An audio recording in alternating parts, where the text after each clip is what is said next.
সায়েন্সের বিজ্ঞানীদেরকে, রাষ্ট্রবিজ্ঞানীদেরকে, ভূগোল বিজ্ঞানীদেরকে তিনি বলা শুরু করলেন, শোনো আমি তোমাদেরকে বলছি, ইন্নাত তালবিনা তুজিবু ফুআদাল মারিদ ওয়া তাযহাবু বিবাযিল হুজুন। আল্লাহর নবী বলেন, যদি কেউ তালবিনা খায় তাহলে সে হাড়ের রোগে আর অসুস্থ হবে না, হাড়ের রোগে সে মারা যাবে না। নবী বলছেন ইন্নাত তালবিনা তুজিবু ফুআদাল মারিদ, তালবিনা খেলে তার হার্ট শক্তিশালী হয়ে যাবে, ওয়া তাযহাবু বিবাযিল হুজুন, তার মাথার মধ্যে যত টেনশন সব দূর হয়ে যাবে। আমার নবী বলেন যে এটা এমন হবে যে যদি কেউ সুইসাইড করে মরতে চায়, কোনো কারণে যদি সে আত্মহত্যা করতে চায়, নবী বলেন যদি তাকে তালবিনা খাওয়াই দেওয়া হয় তাহলে সে ওই বিষয়টা তার মনে থাকবে না, সিন আউট হয়ে যাবে, তার মাথার মগজ থেকে উঠে যাবে, সে আর কখনো মনে আনতে পারবে না যে আমাকে আত্মহত্যা করতে হবে। রহমতুল্লাহ আলামিনের এমন উত্তর শুনে সেদিন বিদেশি আগন্তুক বিজ্ঞানী যারা, তারা অবাক হয়ে গেছে। সেই নবী মুহাম্মদুর রাসূলুল্লাহ সাল্লাল্লাহু আলাইহি ওয়াসাল্লাম জগৎবাসীকে তিনি দেখালেন আল্লাহর পথ। চিৎকার দিয়ে বলুন সুবহানাল্লাহ। পৃথিবীর এমন কোনো নীতি নাই, এমন কোনো নিয়ম নাই যে নিয়মের উপরে ভিত্তি করে মানুষগুলো একটি সুস্থ জীবন নিয়ে পৃথিবীতে বাস করবেন, তা তিনি দেখান নাই। কিন্তু সবচেয়ে বড় মজার যে ব্যাপারটা হলো, সেটা হলো যে কোরআনের জীবনটাই ছিল আমার নবীর জীবন। কোরআনের জীবনটা নবীর জীবন কেন ছিল? এটি এই কারণে যে আল্লাহ পাক রব্বুল আলামিন এমন একজন নবীর দোয়া, আর সেই দোয়াটা হয়েছে এমন একটা জায়গায় যেই দোয়াটার কারণে আমার নবী বারবার তিনি সেটাকে শুকরিয়ার সাথে আদায় করেছেন। আনা মিন দোয়া ইব্রাহিম, আমি নবী ইব্রাহিমের দোয়ার ফসল। নবী ইব্রাহিম এমন একটা জায়গায় দোয়া করছেন আমার জন্য যে ওই জায়গায় দোয়া কবুল না হয়ে খালি থাকে না। সুবহানাল্লাহ। সাহাবায়ে কেরাম জানতে চেয়েছেন, ইয়া রাসূলুল্লাহ, ইয়া হাবিবাল্লাহ,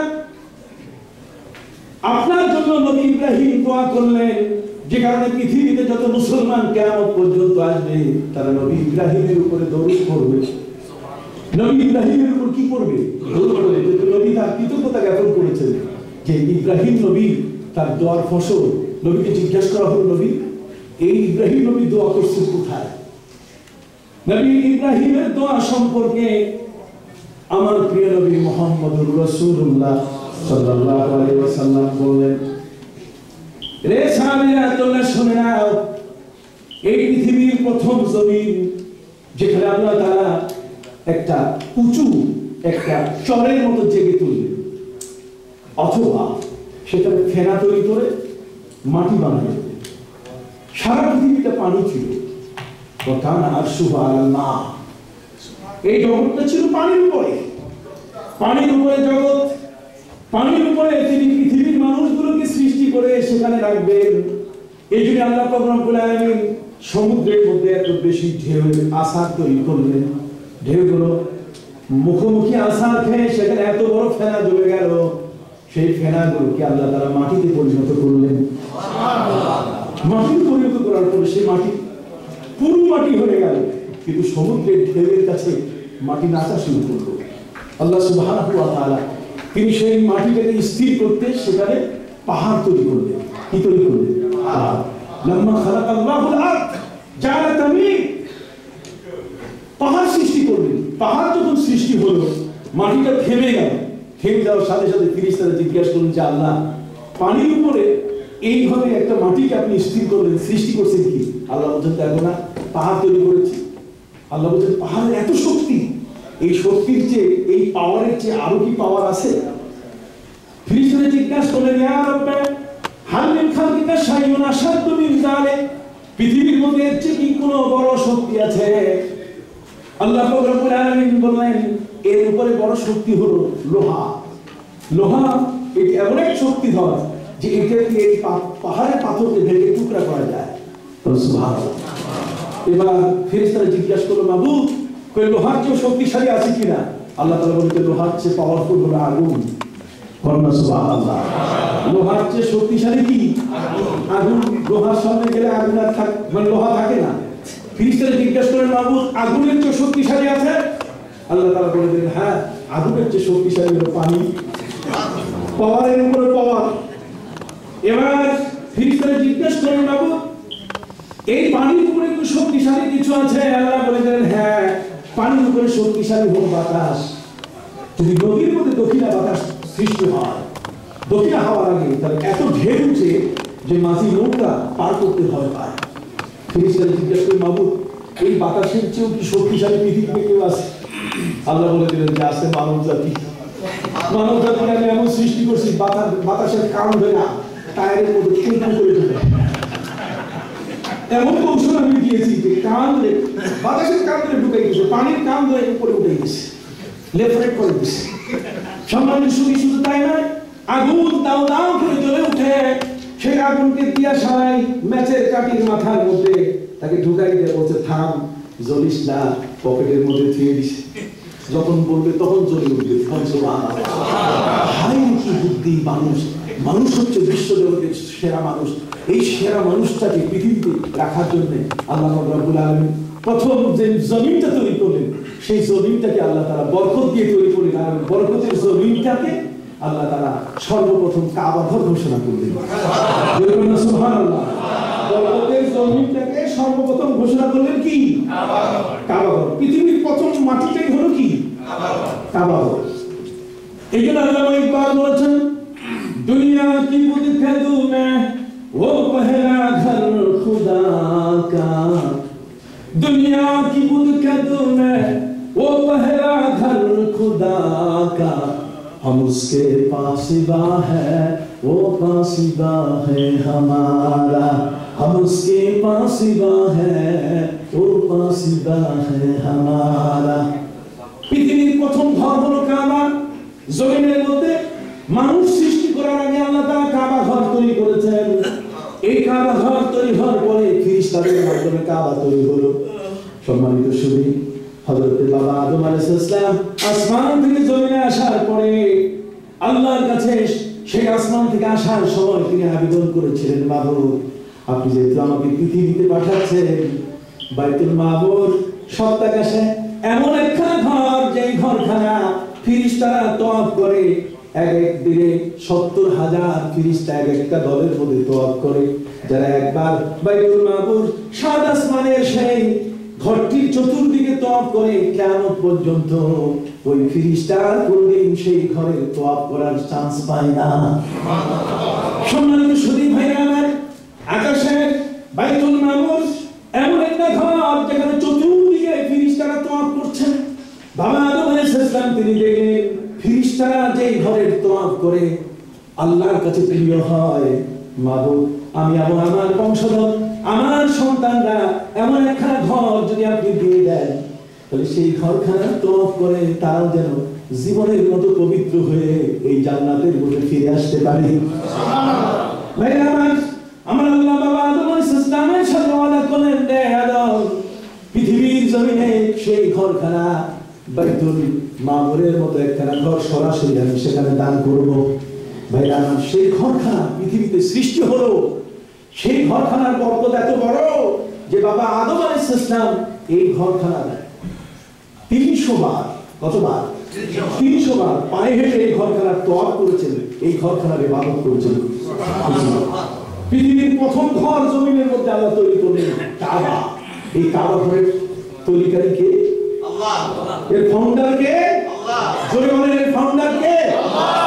সম্মানিত সুধী, কাবা ঘর তৈরি হয়ে গেল। বাবা আদমের পরে তার সন্তানদের নিয়ে আমি বলে দেই, তাহলে আপনাদের বোঝা সহজ হয়ে যাবে। বিরাট সৃষ্টি পৃথিবীতে হযরত বাবা আদম আলাইহিস সালাম থেকে আজ পর্যন্ত মানুষের বসতির বয়স হলো 10,500 বছর। 10,500 বছরের আগে জিন জাতি পৃথিবীতে ছিল। বাবা আদম থেকে আমরা আজ পর্যন্ত 10,500 বছরের এই সময়টা টাইম ডিউরেশন যেটা। সম্মানিত সুধী, হযরত বাবা আদম আলাইহিস সালামের পরে হযরত শীশ আলাইহিস সালামের পরে, একটু সহজ ভাষায় বুঝে নেন, হযরত আদম আলাইহিস সালামের পরে হযরত শীশ আলাইহিস সালামের পরে হযরত ইদ্রিসের পরে আসছে হযরত নূহ নবী। নূহ নবী থেকে হযরত ইব্রাহিম নবী পর্যন্ত মাঝখানে 2,200 বছর। কত? আমি আপনাদের কাছ থেকে সাউন্ড চাচ্ছি।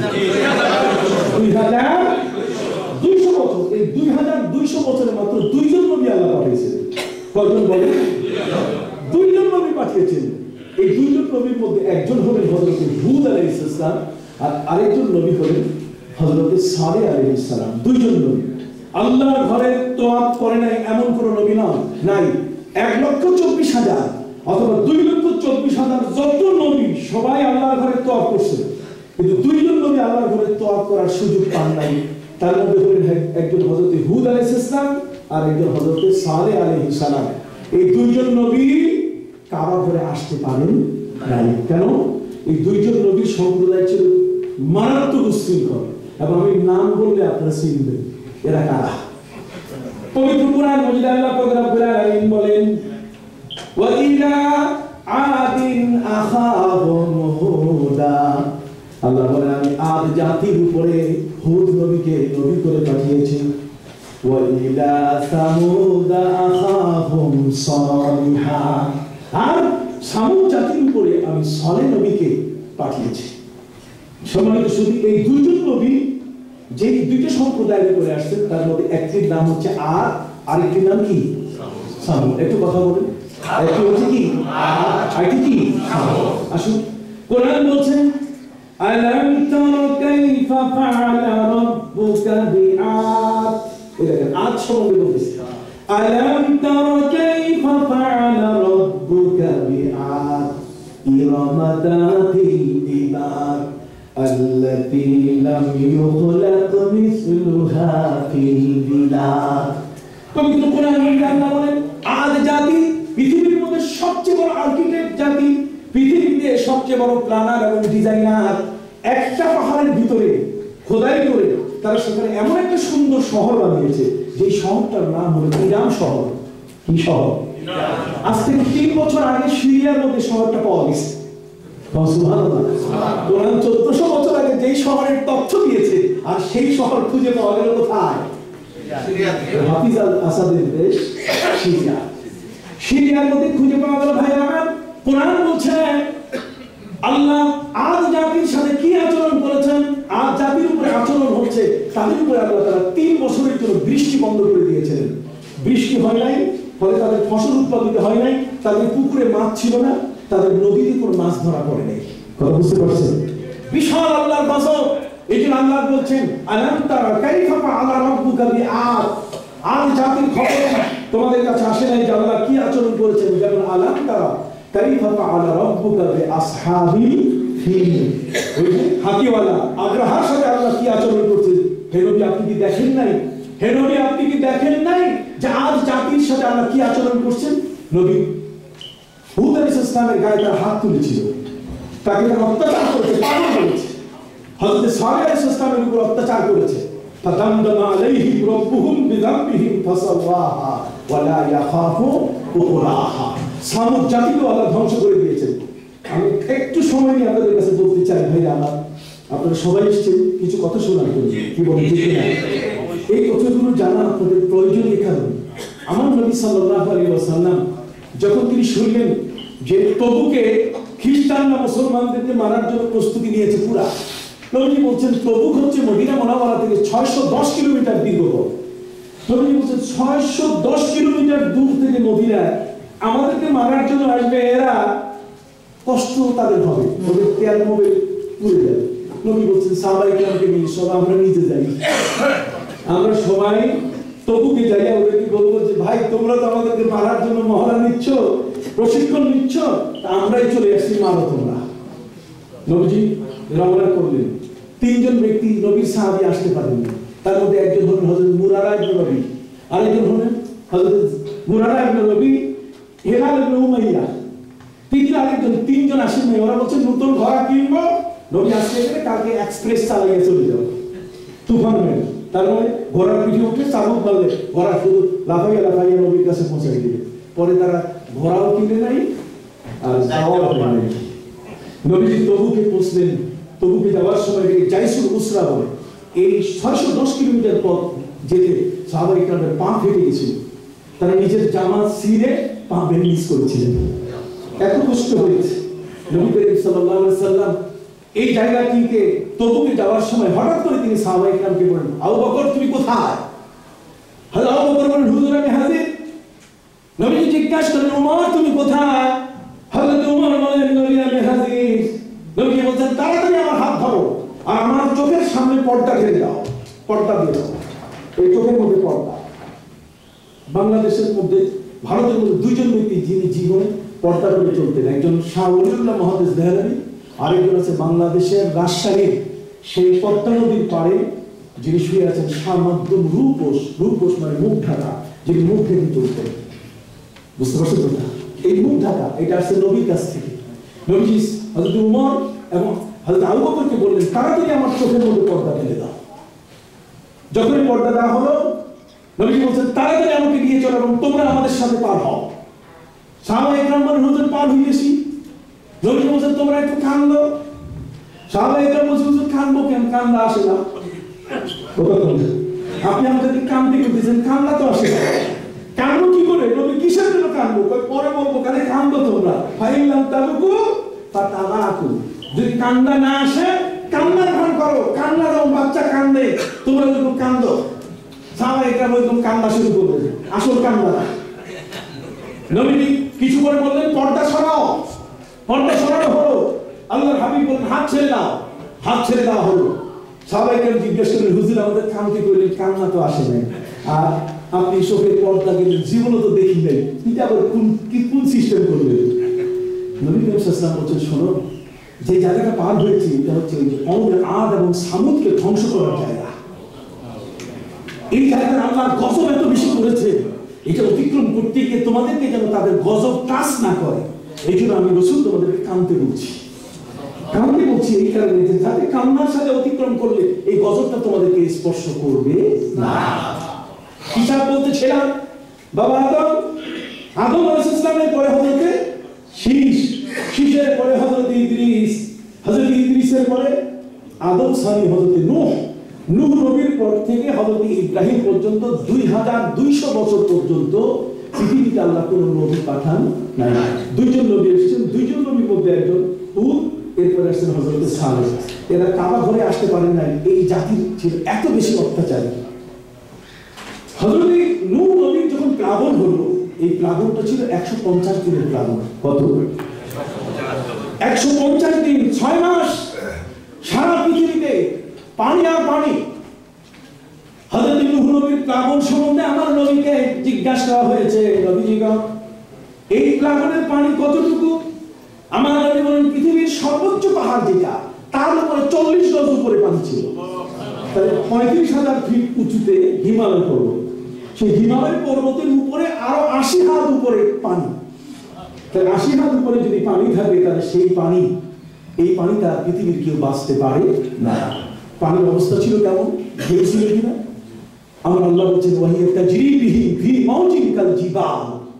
একটা ঢেউ একটা হিমালয় পর্বতের মতো উঁচু হয়ে পড়ছে, যে কারণে ফিরিস্তারা হযরত আদম আলাইহিস সালামের সময়কালে যে কাবা ঘর ছিল, নূহ নবীর 6 মাসের প্লাবনে কাবা ঘর ভেঙে চুরমার, পলি মাটিতে এমন ভাবে ঢাকা পড়েছে যে নূহ নবীর পর থেকে 2200 বছর পর্যন্ত কাবা ঘর দেখা যায় না।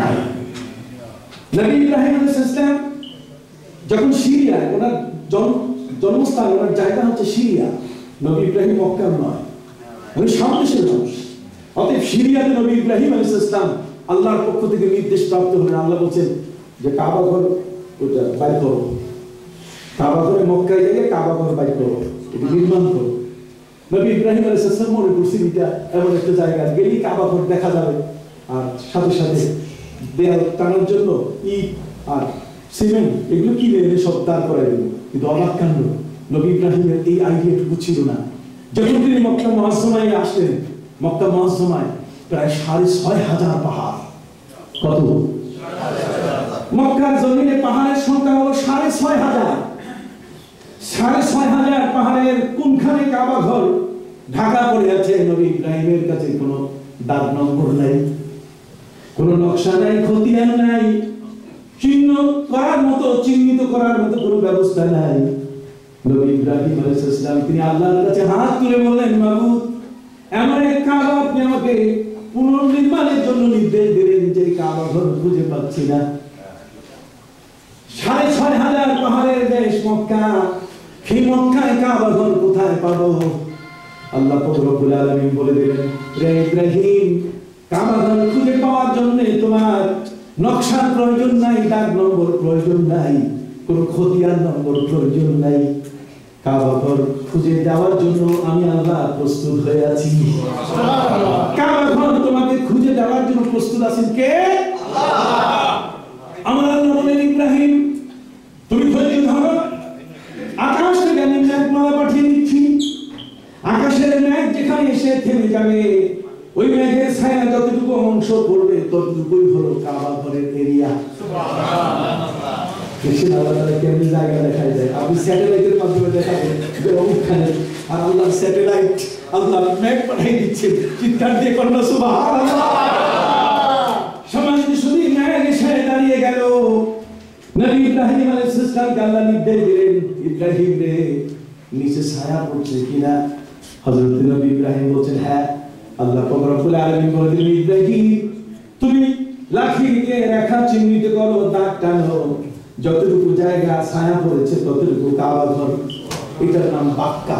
এটার নাম কি? বাক্কা। আর এর চতুর্দিকে হচ্ছে মক্কা। কাবা ঘরটা যার উপরে দাঁড়ানো, এটার নাম কি? এই যে কোরআনে বলা হয়েছে, ইন্না আউয়ালা বাইতিন উদিয়া লিন-নাসি লাল্লাযী বিবাক্কা বিবাক্কাতা মুবারাকান ওয়া হুদান লিল আলামিন। বাক্কা হচ্ছে কাবা ঘরের মূল অংশ, আর এর চতুর্দিকে হলো কি? মক্কা। মক্কা মক্কা আর মক্কা এক নয়। সম্মানিত শুধু অথবা মিম আর বা দুইটার উচ্চারণ এক জায়গা থেকে। মিম আর কি বা দুইটার উচ্চারণ এক জায়গা ঠোঁট থেকে। এই জন্য আরবরা মিমটাকে কখনো বা বলে, মিমটাকে কখনো কি বলে? বা। সে যাই হোক না কেন, নবী ইব্রাহিম আলাইহিস সালামকে কাবা ঘরের এরিয়া দেখাই দিলেন। আল্লাহ বলে দিলেন, ইব্রাহিম কাবা পেয়ে গেছো, কাবা ঘরের এরিয়া পেয়ে গেছো, তুমি কাবা ঘর বানাও। নবী ইব্রাহিম বলেন, মাবুদ কাবা ঘর বানাতে গিয়ে দেশি পাথর ব্যবহার করবো না বিদেশি পাথর জানা নাই। কথা বল, কোন পাথর, কোথাকার পাথর কাবা ঘরে ব্যবহৃত হবে আল্লাহ আমার তো জানা নাই। অতএব আপনার রুচি তো আমার জানা নেই, আমি ঘর বানাই না। কথা বল, এই যে আজকে যেখানে গোল্ডেন প্যালেস ব্যাংকুয়েট হল, এটাকে সুন্দর করার চেষ্টা করা হয়েছে, কি বলেন ঠিক না? এটাকে রুচিশীল করার জন্য যারা এখানে ভিজিটর আসবেন, বসবেন যারা, তারা অন্তত কিছুটা যেদিকে তাকাবে সেদিকে যেন মনে হয় যে তাকাতে মন চায়, বা এই ধরনের একটা কিছু যে আল্লাহ আমাকে আপনি আপনার ঘর বানাইতে বললেন, আর আমি যদি টেরাকোটা পাথর দিয়ে বানাই, ততক্ষণ না আমি তো বুঝতেছি না 2 নম্বর আর 3 নম্বর পাথর কোনটা। তাই আপনি কোন ধরনের পাথর ব্যবহার করবেন আল্লাহ আমার তো জানা নেই। আমার আল্লাহ বলে দিলেন, Ibrahim thanks, many many thanks. হে ইব্রাহিম, তুমি আমার রুচি জানতে চেয়েছো, আমি আল্লাহ কিভাবে তোমার কাছে ঘরটা চাই। পৃথিবীর প্রত্যেকটা মাখলুক, প্রতিটি মানুষ যদি জানতে চাইতো যে আমি আল্লাহ তাকে কিভাবে পেতে চাই, আর সেইভাবে যদি মানুষগুলো তৈরি হতো, তারা তারা তোমার মতো মহান ব্যক্তিতে পরিণত হতো। কথা বুঝতে পেরেছি? নবী ইব্রাহিম আলাইহিস সালাম মহান আল্লাহর কাছে আবেদন করলেন, মাবুদ কাবা ঘর খানা বানাবো, কোন পাথর দিয়ে, কেমন পাথর দিয়ে? এটা গ্রানাইট পাথর হবে না এটা মার্বেল পাথর হবে? কথা বল না। এটা সাধারণ পাহাড়ের পাথর, লাল পাথর হবে না সাদা পাথর হবে না কালা পাথর হবে? যেহেতু পবিত্র কোরআন মধ্যে আল্লাহ বলেছেন, ওয়ামিনাল জিবালি জুদাতুন বিদুন ওয়া হুমরুন মুখতালিফুন আলওয়ানুহা ওয়া গারাবিব সুদ। আল্লাহ পৃথিবীতে 3 ধরনের পাহাড় তৈরি করেছি, একটা সাদা, আর একটা হচ্ছে কি কুসুম রঙের, আর একটা হচ্ছে নিকশ কালো। নবী ইব্রাহিম বলছেন, মাবুদ এই 3 ধরনের পাথর লাগাবো না একটা, কোনটা আমি তো রুচি জানি না। আমার আল্লাহ বলছেন, ইব্রাহিম তুমি যখন আমাকে জিজ্ঞাসাই করেছো, ঘরটা তো আমার বাইতুল্লাহ, তা আমার ঘর যখন তুমি বানাবে, আমার রুচি জানতে চেয়েছো, তাহলে তোমাকে থ্যাঙ্কস। তোমাকে আমি নির্দেশ দিচ্ছি, আমি আল্লাহ ইচ্ছা করেছি পৃথিবীর 5টা পাহাড়ের পাথর দিয়ে কাবা ঘর বানাতে। কয়টা? 5টা পাহাড়ের পাথর দিয়ে। নবী ইব্রাহিম আলাইহিস সালাম বলেন, মাবুদ নামগুলো জানতে পারি? আমার আল্লাহ বলে দিলেন, শোনো, মিশরের তুর পাহাড়ের পাথর দিয়ে কাবা ঘর তুমি বানাবে। ওই তুরস্ক থেকে 800 মাইল উত্তরে এরারত পাহাড়ের পাশে জাবালে জুদি, যেখানে 6 মাসের প্লাবনের পরে নবী নূহ নবীর নৌকা যে পাহাড়ের উপর থেমে গেছিল, ওয়াস্তাওয়াত আলাল জুদি, সেই জুদি পাহাড়ের পাথর দিয়ে কাবা ঘর নির্মাণ করবে।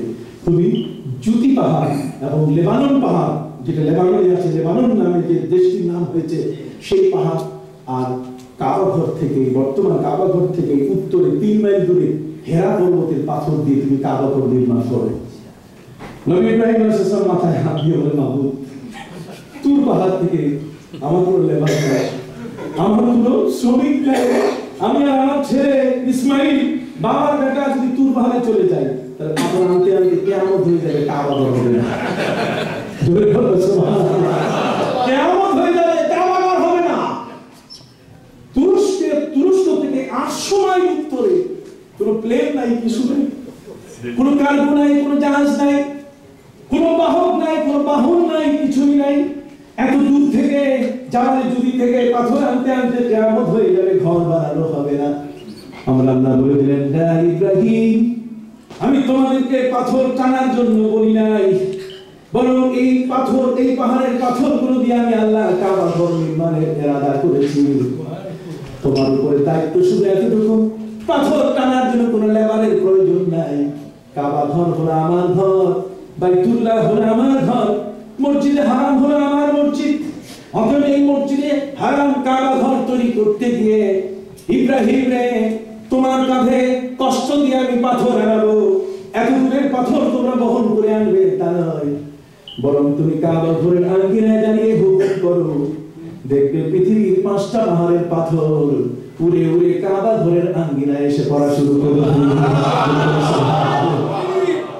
পৃথিবীর 5টা পাহাড়ের পাথর কাবা ঘরের আঙ্গিনায় উড়ে উড়ে আসবে।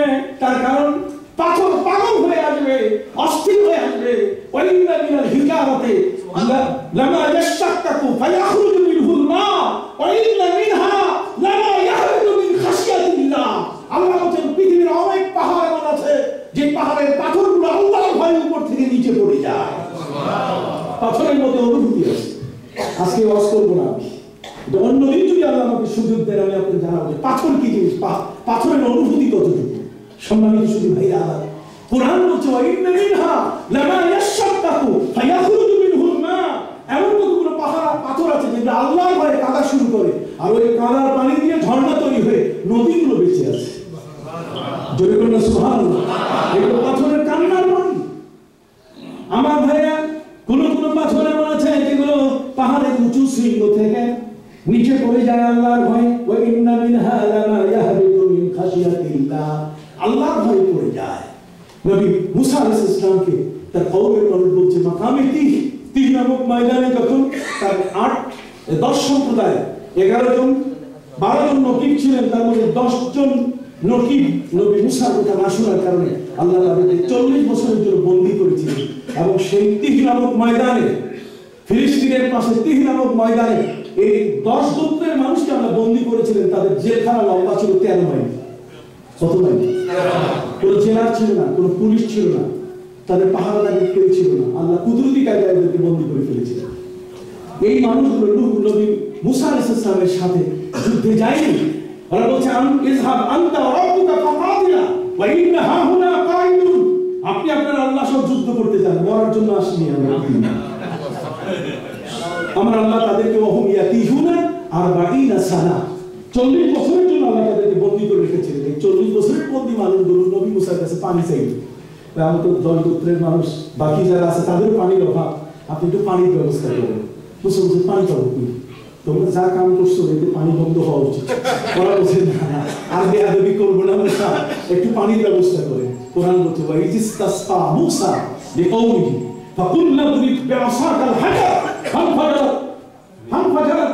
হে নবী মুসা, যখন আপনার কাছে আপনার কওমের মানুষেরা পানি চাইল, তখন আমি আপনাকে বললাম আপনি একটা পাথরের উপরে আঘাত করেন। পাথরের উপরে আঘাত করার সাথে সাথে এই পাথরটা 12টা টুকরায় পরিণত হয়ে গেল এবং প্রত্যেকটা পাথরের থেকে পানির ফোয়ারা জারি হয়ে গেল। জোরে বলুন সুবহানাল্লাহ। পাথরের জীবন আছে, বলেন না পাথরের কি আছে? জীবন আছে। নবী ইব্রাহিম কেন আল্লাহ বলে দিলেন ইব্রাহিম পৃথিবীর 5টা পাহাড়ের পাথর কাবা ঘরের স্টোন হওয়ার জন্য, কাবা ঘরের পাথর হওয়ার জন্য ওই পাথর দৌড়িয়ে দৌড়িয়ে আসবে। তুমি একটু চিন্তা করো না, তোমাকে আনার প্রয়োজন নাই। 5টা পাহাড়ের পাথর উড়ে উড়ে উড়ে কাবা ঘরের আঙ্গিনা ভর্তি হয়ে গেল। কাবা ঘর থেকে মাত্র 700 গজ দূরে একটা পাহাড় কান্দা শুরু করলো আল্লাহর কাছে। পাহাড় কাঁদতেছে। পাহাড় কি? আপনার কথা না বললে হবে না। পাহাড় কি কাঁদতেছে? আল্লাহ জিজ্ঞেস করলেন পাহাড় কাঁদো কেন? পাহাড় বলছে যে আল্লাহ আপনি 5টা পাহাড়ের পাথর দিয়ে কাবা ঘর বানাইতেছেন, আমি কাছে ছিলাম, আমারে আপনি নিলেন না কেন?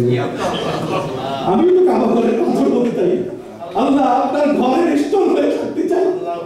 এটি আমার জীবনের বরকত, আমার জীবনের সবচেয়ে বড়, যে আমি কাবা ঘরে একটা স্টোন হয়ে আমি থাকবো। আমার আল্লাহ বলে দিলেন, তুমি আবেদন করেছো কাবা ঘরে তুমি স্টোন হয়ে থাকবে। পাহাড় তুমি শুনে নাও, কিয়ামত পর্যন্ত আমি তোমার নাম বরাদ্দ দিয়ে দিলাম। যদি কোনোদিন কাবা ঘরে কোনো পাথর বদলাবার প্রয়োজন হয়, তাহলে তোমার নাম কিন্তু সেখানে বদলানো হবে। তোমার নাম দিয়ে দিলাম জাবালুল কাবা। জাবালুল কাবা পাহাড়।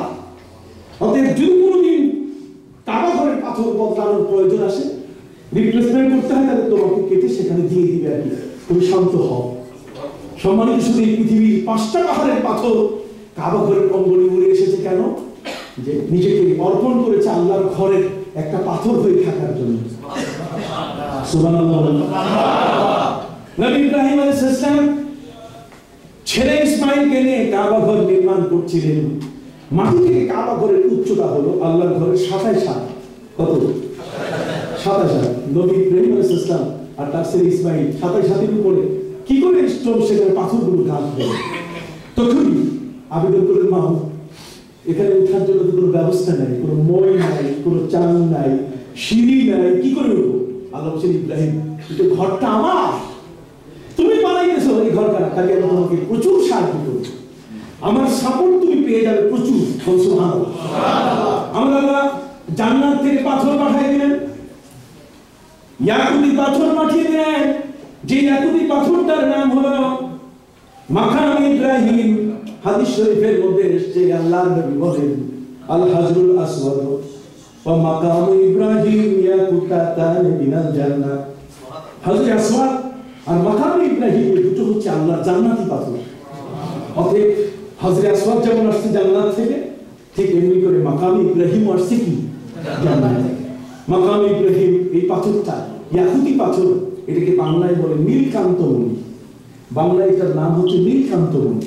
অর্থাৎ এই নীলকান্তমণি ইয়াকুতি পাথরটা যখন নবী ইব্রাহিম পাথর নিয়ে যখন দাঁড়ান, ইচ্ছা করার সাথে সাথে পাথরটা লিফটের মতো শূন্যে ভেসে ওঠে।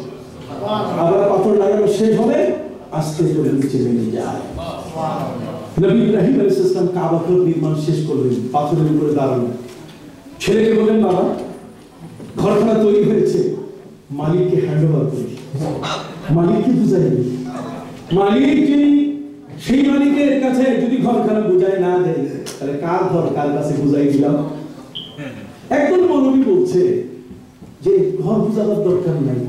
কথা বুঝতে পারছেন? যেমন নামাজের পরে দোয়া নাই, যে নামাজটাকে আমি তৈরি করলাম কত কষ্ট করে, ওযু করে, গোসল করে, ঘর থেকে বের হয়ে গাড়ির পেট্রোল খরচ করে মসজিদের সামনে এসে ইমামের পেছনে আল্লাহু আকবার ওই তাকবীরে তাহরিমায় শরীক হওয়ার জন্য এত কষ্ট করে আসলাম। সেই ঘরটাকে, যেই ইবাদতখানাটাকে তৈরি করতে গিয়ে একজন ইমাম, একজন মুয়াজ্জিন, আর ওই ঘরটাকে কিনে একটা প্রতিষ্ঠানের রূপ দিয়ে সেখানে একটা নামাজের মতো একটা প্রতিষ্ঠান, নামাজের মতো একটা ইবাদতের রূপ ধারণ করবে। কথা বুঝতে পারছেন? এতগুলো আয়োজন, আর সেই আয়োজনটা হওয়ার পরে নামাজের সাথে সালাম ফিরাই করে দোয়া নাই। কথা বলেন, আছে না? নবী ইব্রাহিম আলাইহিস সালাম কাবা ঘর বানাইয়া ছেলেকে বলছে, বাবা ঘরখানা যার জন্য তৈরি করছি তার কাছে একটু বুঝাই দিই। ছেলে বলছে, বাবা বড় চমৎকার, কেমনে বুঝাই দিবেন? নবী ইব্রাহিম বলছে, বুঝাই দেওয়ার কৌশল আমার কাছে আছে। যদিও জীবনে কোনোদিন আমি রাজমিস্ত্রি ছিলাম না, যদিও জীবনে কোনোদিন বাবা তুমি যোগালি ছিলে না, তুমি আর আমি দুজনেই নতুন, কাবা ঘর বানাবার জন্য পৃথিবীর কোনো এক্সপেরিয়েন্স আমাদের ছিল না, পূর্ণ অভিজ্ঞতাও ছিল না। এই কাবা ঘরখানা মালিকের কাছে যদি বুঝাই না দিয়ে থুইয়া যায়, তাহলে মালিক ধরে বসবে যে এইটা তেরা হয়েছে, ওইটা পাকা হয়েছে, এইটার মাপ ঠিক নাই। কথা বল না, ঘরখানা বুঝাই দিই। নবী ইব্রাহিম আলাইহিস সালাম ছেলে ইসমাঈলকে নিয়ে ঘরখানা বুঝাই দিচ্ছেন, কি চমৎকার। ইসমাঈলকে বলেন, হাত উঠাও। বাবা ইব্রাহিম ছেলে ইসমাঈলকে নিয়ে হাত উঠায় আল্লাহর কাছে আবেদন করা শুরু করলেন। পড়ুন, রব্বানা তাকাব্বাল মিন্না ইন্নাকা আনতাস সামিউল আলিম। হে প্রভু, রব্বানা তাকাব্বাল মিন্না, এই ঘরখানা কবুল করে নেন। বাবা ছেলে কষ্ট করে এই ঘরখানা বানিয়েছি, কতটুকু তেরা, কতটুকু বাঁকা, কতটুকু মাপে ভুল হয়েছে জানা নাই। আল্লাহ মেহেরবানি করে আপনি কবুল করে নেন। রব্বানা তাকাব্বাল মিন্না ইন্নাকা আনতাস সামিউল আলিম। আমার আল্লাহ বলেন, না ইব্রাহিম, ঘরখানা এত সুন্দর করে আমার কাছে বুঝাই দিলে, যাও আমি আল্লাহ ঘোষণা করলাম ঘরের কোনো তেরা বাঁকা কিছুই নেই। সুবহানাল্লাহ, এখানে তেরা বাঁকা কিছুই নাই, মাপজোক কোথাও ভুল হয় নাই। ঘরখানাকে আমি কবুল করে দিলাম, তুমি আমার কাছে হ্যান্ডওভার করেছো একটা নিয়মের উপরে। যা ইব্রাহিম রে, তুমি তোমার ছোট্ট শিশু নিয়ে কাজে অবহেলা করো নাই। আমার ঘরখানার জন্য নিজের সময়কে উজাড় করেছো। আমার ঘরখানার জন্য পাথর স্তম্ভগুলো লাগাবার ক্ষেত্রে তুমি তোমার সাধ্য মতো চেষ্টা করে ঘরখানা তৈরি করেছো। ইব্রাহিম রে, তুমি আর তোমার ছেলে ঘরখানা নির্মাণ করেছো। কিয়ামত পর্যন্ত পৃথিবীর যত মানুষ আসবে তারা যেন তোমাদের দুজনের নাম জানতে পারে। আমি আল্লাহ ঘরখানা তোমাদের দুইজনের নামে রেজিস্ট্রি করে দিলাম। পবিত্র কোরআন বলে আল্লাহ রেকর্ড করে শোনাচ্ছেন, وَإِذْ يَرْفَعُ إِبْرَاهِيمُ الْقَوَاعِدَ مِنَ الْبَيْتِ وَإِسْمَاعِيلُ رَبَّنَا تَقَبَّلْ مِنَّا إِنَّكَ أَنْتَ السَّمِيعُ الْعَلِيمُ। হে রব, এই ঘরখানা কবুল করে নেন। আল্লাহ বলছেন, কবুল করার কথা তুমি বলেছো, এত কষ্ট করেছো, আর আমাকে কবুল করার জন্য বলতেছো। নামাজ পড়লে, ইবাদত করলে, বহু কষ্ট করে একদিকে আরেকদিকে সালাম ফিরাবার পরে খালি উঠে গেলে নুন সারা ভাত খাইলে, এটা কেমন কথা?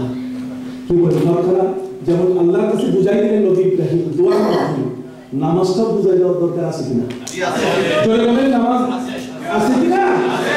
এই জন্য সম্মানিত শুধু আমি আপনাদের জন্য একটা বই নিয়ে এসেছি, কতিপয় বিভ্রান্তির সমাধান। কতিপয় বিভ্রান্তির কি সমাধান, এটা নেওয়ার চেষ্টা করবেন। ঘরে বসে বসে আপনারা জানতে পারবেন আল্লাহর মেহেরবানি যে এই সমাজের মধ্যে কি কি বিভ্রান্তি আমাদেরকে কতগুলো মানুষ আড়াল করে রেখেছে ভালো সওয়াবের বড় বড় কাজগুলো। নবী ইব্রাহিম আলাইহিস সালাম ছেলে ইসমাঈলকে নিয়ে দোয়া করলেন। আমার আল্লাহ বলেন, ইব্রাহিম আর ইসমাঈল তোমাদের নামে কাবা ঘর লিখে দিলাম। সুবহানাল্লাহ। রে ইব্রাহিম ইসমাঈল শোনো, কাবা ঘরের তালিকায় নির্মাতা হিসাবে তোমাদের নাম। কিয়ামত পর্যন্ত যারা মসজিদ বানাবে পৃথিবীর জমিনে, এই পৃথিবীর জমিনে আমার ঘর যারা তৈরি করবে,